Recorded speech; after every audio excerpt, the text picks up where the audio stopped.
गम, कैसी खुशी खड़ी रुके ना एक घड़ी, एक पल है जिंदगी, एक पल कुछ भी नहीं।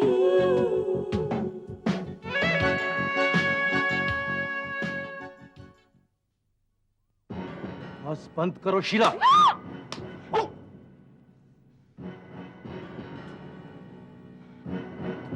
ये हिम्मत, ये तो मेरी हिम्मत है। बहुत छोटा सा नमूना था केटी। अब तुम आगे आगे देखो कि क्या होता है। मुझे तो लग रहा था कि आज भी हम नहीं मिल पाएंगे। बेटा, तेरी मम्मी में और मुझ में जो भी दूरी है, चाहे जितनी भी है, सिर्फ तेरी वजह से कम होती है। कुछ लोगों के बोर्ड मीटिंग में हाथ उठाने से जो आपकी तरक्की हो गई मिस्टर करण सिंह, अगर आप समझ रहे हैं कि वो तरक्की आपने खुद हासिल की तो आप गलत समझ रहे हैं।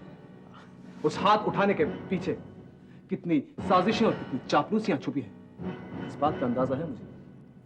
You can say that my definition of happiness is Rishabh, और वो एक ही खुशी है मेरी जिंदगी में जो आज तक चलती आ रही है, और मैं ऋषभ को कभी खोना नहीं चाहती। मैं ऋषभ को कभी नहीं खोना चाहती at any cost।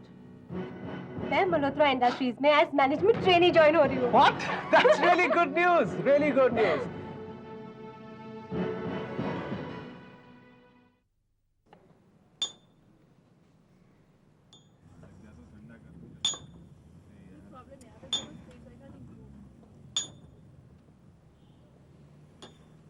इससे अच्छी तो मैं जेल में ही थी। क्यों? कम से कम जब तुम वहां आते थे तो तुम्हारा मूड इतना खराब नहीं होता था। कभी कभी मूड खराब हो जाता है। तो फिर जो तुम्हारे सामने बैठा है या जो तुमसे खुशी खुशी मिलने आया है, कम से कम उसका मूड तो खराब मत करो। ठीक है नीतू, अगर तुम्हें लगता है कि आजकल मेरा मूड हमेशा खराब रहता है तो हम रोज़ नहीं मिला करेंगे। जिस दिन मेरा मूड ठीक होगा उस दिन मैं तुम्हें फ़ोन कर दूंगा, फिर हम लोग मिल लिया करेंगे। तुम ऐसी बातें क्यों कर रहे हो वॉल्टर? तुम सोचती हो कि तुम कैसी बातें करने लगी हो आजकल? अरे कोई आदमी को कोई परेशानी हो सकती है तो तुम मुझे अपनी परेशानी बताओ। मैंने तुम्हें कितनी बार कहा है, अगर तुम्हें कोई परेशानी है तो हम दोनों बैठकर उसका कोई हल निकालेंगे। इससे हम दोनों का मूड भी ठीक रहेगा।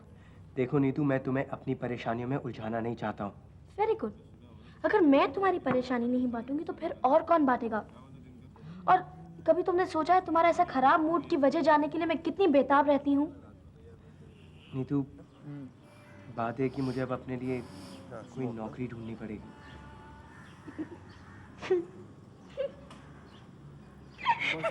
बस इसीलिए मैं तुम्हें कुछ नहीं बताता। हर बात को मजाक में उड़ा देती हो तुम। I'm sorry, लेकिन तुम्हारी इस बात को सुनकर मुझे बहुत हंसी आ गई। क्यों? मैं कोई नौकरी नहीं कर सकता? थोड़ा थोड़ा मिल रहा है। हरगिज नहीं। तुम एक कलाकार हो वॉल्टर, और हर बड़े कलाकार की एक अपनी अलग सी दुनिया होती है। ये नौकरी वोकरी तुम्हारे बस की बात नहीं है। नीतू, भूख और जरूरत इंसान को सब कुछ सिखा देती है। मैं इतनी सारी म्यूजिक कंपनीज में धक्के खा रहा हूँ, लेकिन मुझे तो नहीं लगता कि मुझे कहीं भी कोई भी चांस मिलेगा। तो इसलिए तुम अपना मुंह फुलाए बैठे थे। जरा सोचो, नौकरी करने की सोचकर ही तुम्हारा मूड इतना खराब हो गया। अगर तुम नौकरी करने लगे तो तुम्हारी क्या हालत होगी वॉल्टर? नीतू, पर मैं एक बात कान खोलकर सुन लो वॉल्टर, जब तक मैं जिंदा हूँ म्यूजिक के अलावा मैं तुम्हें और कुछ नहीं करने दूंगी। Is that clear?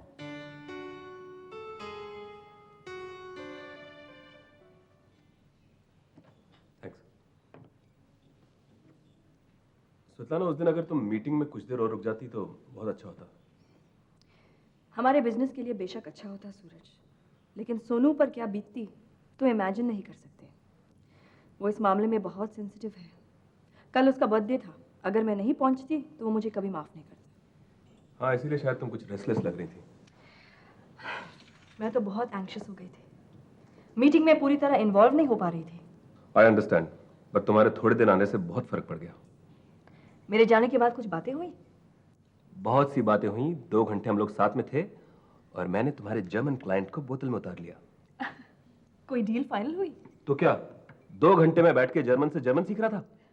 इतना बड़ा ऑर्डर बुक हुआ है कि लाखों में जाएगा प्रॉफिट। पब्लिक रिलेशन तो तुम्हारी कमाल है सूरज।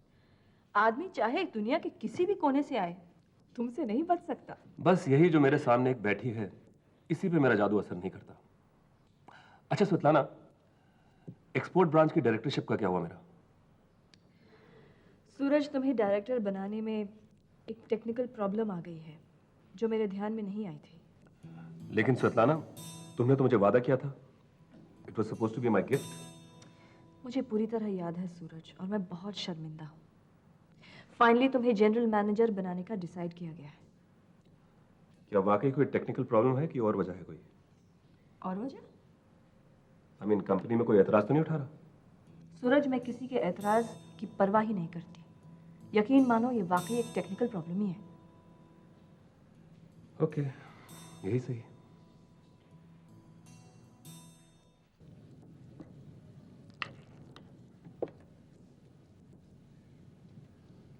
क्या देख रहे हैं आप? पूजा, तुम अपने आप में एक मिसाल हो। बेवकूफ़ी की मिसाल? अगर तुम बेवकूफ़ी की मिसाल हो तो समझदारी की मिसाल से कहीं ज्यादा अच्छी हो। हम और अच्छे? हमें बहला रहे हैं आप? अब देखो ना, अव्वल तो तुम कभी नाराज होती नहीं, और जब कभी नाराज हो भी जाती हो कितनी आसानी से मान जाती हो। इसका हमने एक अच्छा समाधान ढूंढ निकाला है। समाधान? क्या? जब आप नाराज होते हैं तो हम अपने आप को समझा लेते हैं कि आप ऑफिस की किसी बात से नाराज हैं, हम पर नहीं, क्योंकि आप हम पर नाराज हो ही नहीं सकते। पूजा, सच कहती हो तुम। मैं तुम पर कभी नाराज नहीं हो सकता। Thank you. किस लिए? अब देखो ना, इतनी तकलीफों के बावजूद जिंदगी तुम्हारे साथ कितनी आसान लगती है।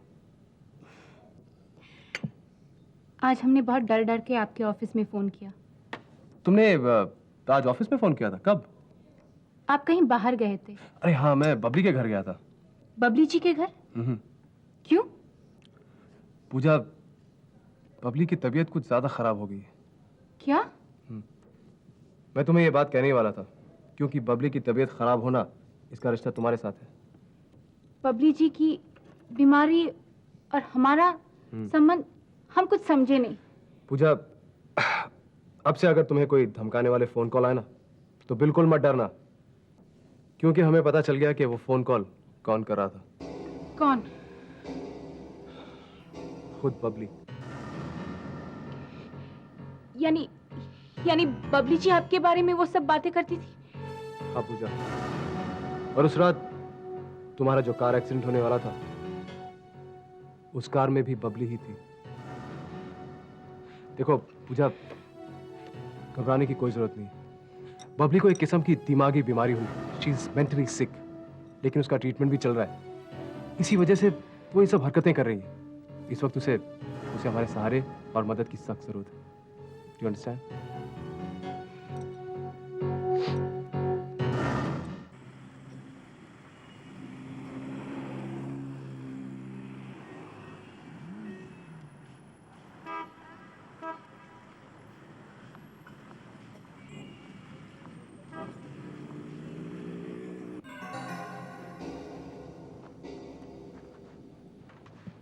ताऊ जी, पुलिस वालों को अब तक आ जाना चाहिए था।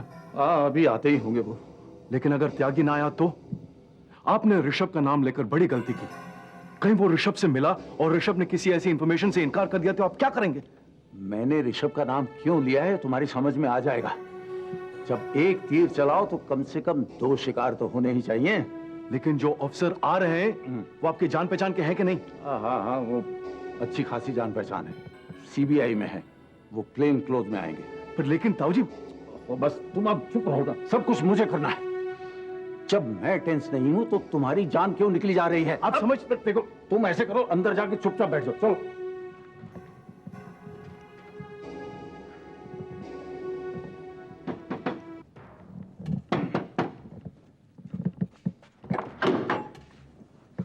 हाँ, हेलो ऑफिसर। हमें शायद कुछ देर हो गई आने में। वैसे आपने रिकॉर्डिंग का बंदोबस्त कर लिया है ना? हाँ, मैंने सब कर लिया। आइए। चलिए।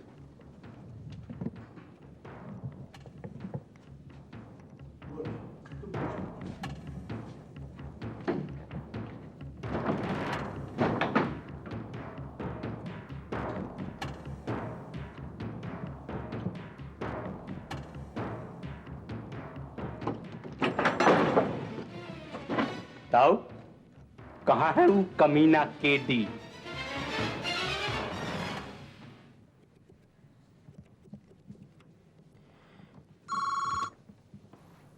हेलो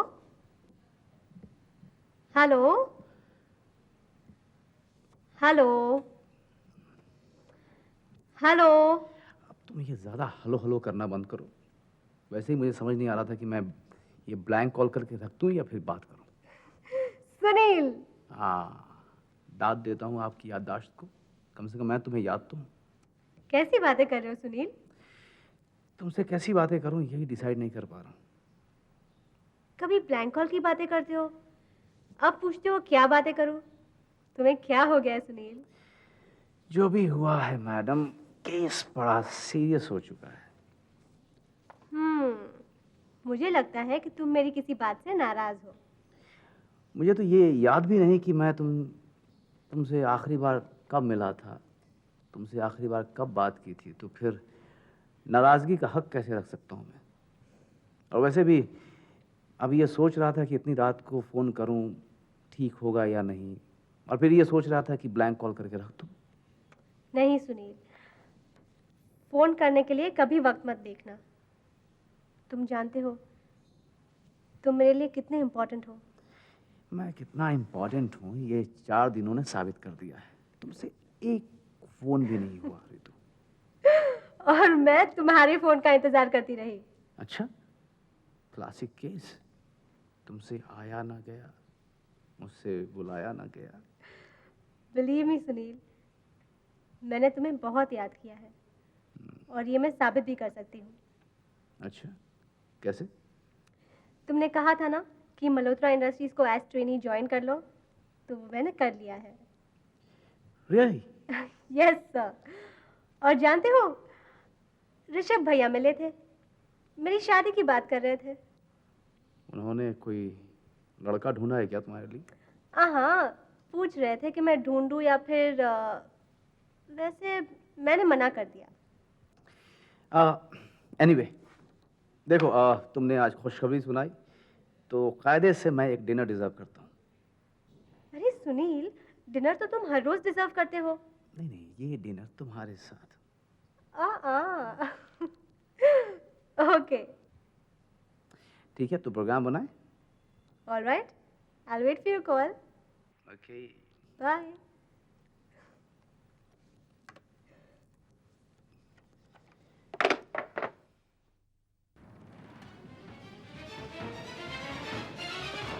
तुम्हें उससे क्या काम पड़ गया त्यागी? हमका बहुत जरूरी काम है उसे। लेकिन तुम्हें पता कैसे चला कि वो यहाँ आने वाला है? पहले हमका ये बताओ कि वो कमीना तुम्हारे पास काहे को आ रहा है? वो हमारी फैक्ट्री में हुए ब्लास्ट के सिलसिले में। वो शायद माफी मांगने आ रहा था कि केस वापस ले लो। तोरे माफ कर देने से क्या होगा? पुलिस के हाथ से बच जाएगा, और पुलिस से बच भी गया ना तो उसे कछु फर्क नहीं पड़ता। वो का मौत तो हमरे हाथों लिखा है। अरे छोड़ो त्यागी ये मार काट। अगर किसी को अपनी गलती का एहसास हो जाए तो उसे माफ कर देना चाहिए। और हमरे एहसान का क्या होगा? वो का माफी देकर हम रोज मरता रहूंगा। जब तक जिंदा है ना, हमका सांस लेने में तकलीफ होता है। ऐसी तकलीफ? अगर मल्होत्रा खानदान उसे माफ कर देता है तो तुम्हें क्या एतराज है? तुम लोग माफी दोगे उनको जो फैक्ट्री में नुकसान किया उसका, लेकिन हमरा जो वो नुकसान किया ना उसका माफी नहीं होता ताऊ जी। कैसा नुकसान? बहुत गहरा जख्म दिया है उन्हें हमरे सीने में, खून रिश्ता ही रहता है। इस साले ने हमसे माल लेकर मल्होत्रा की फैक्ट्री में ब्लास्ट करवा दिया। तो वो माल तुमने सप्लाई किया था? और नहीं तो का, तभी ना हम उसके पीछे इतना खून जला रहे हैं। अरे जैसे हम सबको माल सप्लाई करता हूं वैसा ही उसको भी किया। ये तो बहुत बुरा हुआ तुम्हारे साथ किया, बहुत बुरा। Hands up, Tagi! You are under arrest. हिला मत। क्या किया है हमने? तुम्हारा इकबाल जन्म रिकॉर्ड हो चुका है, तुम्हारी आवाज भी। चलो हमारे साथ।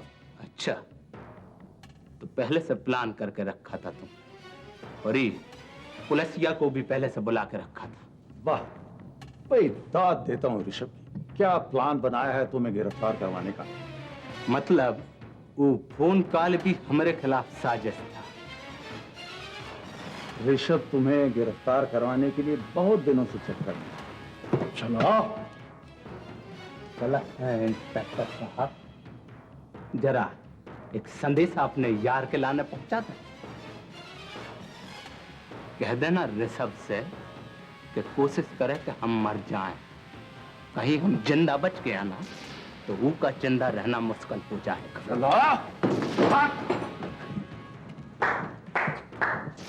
वाह ताऊ जी, वाह वाह वाह वाह वाह, ऐसा सटीक निशाना तो अर्जुन का भी नहीं था। मानते हो ना? बहुत खूब, वाह वाह वाह वाह। May I come in, Madam Chairman? आओ आओ एकनाथ, कहाँ थे इतने दिन? गांव चला गया था। माँ की तबीयत खराब है, टेलीग्राम आया, सो जाना पड़ गया। क्यों, उन्हें हुआ क्या है? वही जो एक न एक दिन सबको होता है, क्या? बुढ़ापा। और फिर उनका इकलौता बेटा शहर में जो है, तो वो फिक्र अलग से। फिर तो तुम्हें उन्हें यहाँ रखना चाहिए अपने साथ। स्वेतलाना जी, आप इस शहर के एकोमोडेशन प्रॉब्लम से वाकिफ तो हैं ही। यहाँ पनाह पाना मुश्किल भी है और महंगा भी। कम से कम गरीब मजदूर यूनियन लीडर के लिए तो है ही। महंगा तो है ये शहर, एक ईमानदार यूनियन लीडर के लिए। और मेरी ईमानदारी को सिर्फ पेइंग गेस्ट एकोमोडेशन मिल पाई है। माँ को कहाँ से लाऊं? पिछली बार बात तो उठाई गई थी, फिर आगे कुछ हुआ ही नहीं। कौन सी बात? वही वर्कर्स के लिए हाउसिंग कॉलोनी बनाने की। अगर वो बात हो जाती तो बहुत अच्छा होता, वरना वर्कर्स की यादें से ज़्यादा एनर्जी तो अपने घर की दीवारों को गिरने से बचाने में निकल जाती है। ठीक है, अगली बोर्ड मीटिंग में मैं ये प्रपोजल ज़रूर रखूंगी, लेकिन तुम भी इस पर सोचो और प्लानिंग शुरू करो। ओके। और एक ना, मौका मिले तो घर चले आओ, माँ तुम्हें बहुत याद करती है। जरूर। ओके, चलो।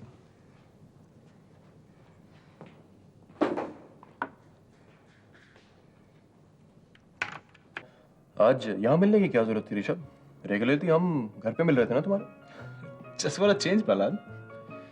ये जस्ट फॉर अ चेंज वाले लोग जो होते हैं ना ऋषभ, बहुत डेंजरस लगता है मुझे। What the hell do you mean, Prahlad? तुम्हारी इस बात का मतलब क्या है? अरे यार, तुम इतना नाराज क्यों हो रहे हो? मैंने तो जनरल बात की थी। ये जनरल नहीं, ये बहुत ही पर्टिकुलर बात है। और मुझे बेवकूफ मत समझो प्रहलाद, मैं तुम्हारे इशारे को खूब समझता हूँ। तुम्हें तो शर्म आनी चाहिए ऐसी बात कहते हुए। अच्छा दस्तूर बनाया तुम लोगों ने, हाँ? बेशर्मी सारे बाकी लोग करें और शर्मिंदा हमेशा मुझे होना पड़े। I'm sorry प्रहलाद, लेकिन तुम बहुत घटिया सोचते हो, बहुत घटिया सोचते हो तुम। मैं बबली को बहुत पहले से जानता हूं। अगर मैं उसके साथ कुछ करना चाहता तो बहुत। Anyway, आज मुझे पता चला कि तुम्हें मुझ पर कितना कम भरोसा है। नानी ठीक ही कहती थी प्रहलाद, तुम्हें बबली के इलाज की नहीं, मेरे और बबली के क्लोजनेस की चिंता है। Babli is supposed to be my wife Rishabh, और मेरा जिगर इतना बड़ा नहीं है कि मैं उसको दूसरों के साथ देखूं और मैं चिंता ना करूं। मैं एक बहुत एवरेज और बहुत आम इंसान हूं ऋषभ। प्रहलाद, अगर तुम बबली का भला चाहते हो तो तुम्हें एक बहुत ही खास पति बनना पड़ेगा। इस वक्त उसे तुम्हारे प्यार की, तुम्हारे विश्वास के सहारे की जरूरत है। विश्वास विश्वास बनाने से बनता है ऋषभ, और तुम्हें यकीन हो या ना हो, लेकिन तुम पे मुझे हमेशा विश्वास रहा है। तभी तो मैंने शादी की थी बबली से, लेकिन बबली ने हमेशा मेरा यकीन तोड़ा है ऋषभ। देखो प्रहलाद, अगर तुम सचमुच मेरे ऊपर इतना यकीन करते हो तो याद रखना, मैं और बबली कहीं भी हो, किसी भी हालात में हो, मैं इस रिश्ते की मर्यादा को कभी नहीं तोड़ूंगा और ना ही मैं उसे ऐसा करने दूंगा। ये मेरी बेबसी है ऋषभ कि मुझे तुम्हारे यकीन पे यकीन करना पड़ेगा। I don't have a choice. लेकिन मैंने देखा है कई बार हालात ऐसे हो जाते हैं कि बड़ी से बड़ी मर्यादा भी टूट जाती है। Remember that, Rishabh.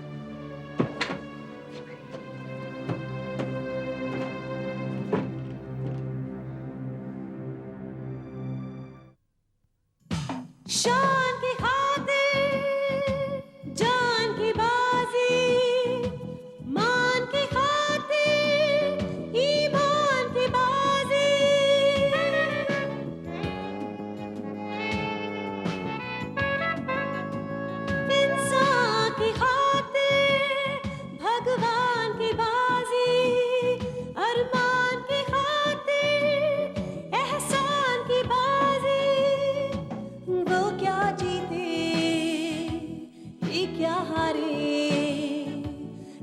छोटा